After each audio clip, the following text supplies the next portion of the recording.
Hi, Shavua Tov, everyone. Hope you all had a fantastic Shabbat over here in Bet Shemesh.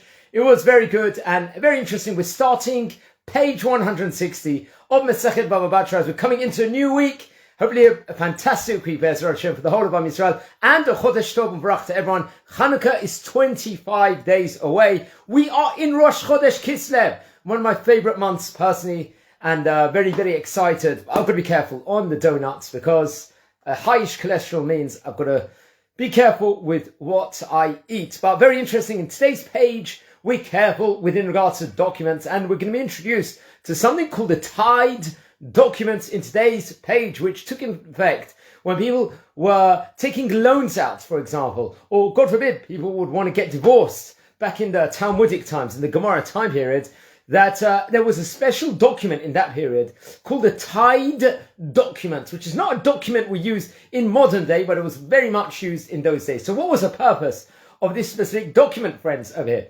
So, one, for example, it was in a parchment and there was a blank line. So it was a written line and a blank line, written line and a blank line.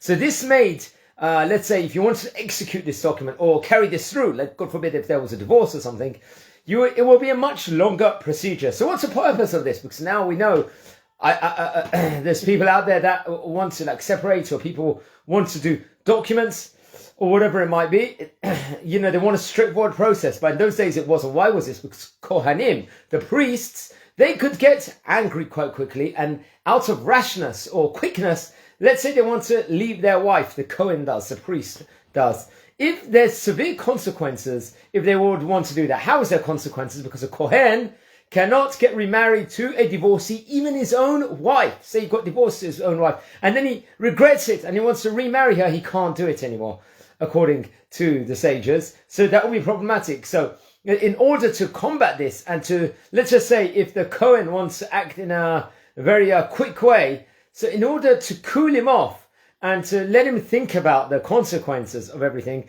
it will be a complicated document where it will be a whole procedure in order to carry this document through. So if he changes his mind at the end, then it's going to be a smooth process. He can stay happily married and he won't have a divorce, and then it won't open him to all the future problems of finding another partner, because that would potentially be a major obstacle to finding another partner if he was to get divorced. Because then, and this actually was with all the documents in seemingly, according to the Gemara, in today's page. But today's page 160 grapples with all these different cases and these documents. I would recommend everyone to learn it properly in total depth. I'm wishing you all a Shavua Tov, page 160 of Masechet Bava Batra, and Chodesh Tov and Barak to everyone.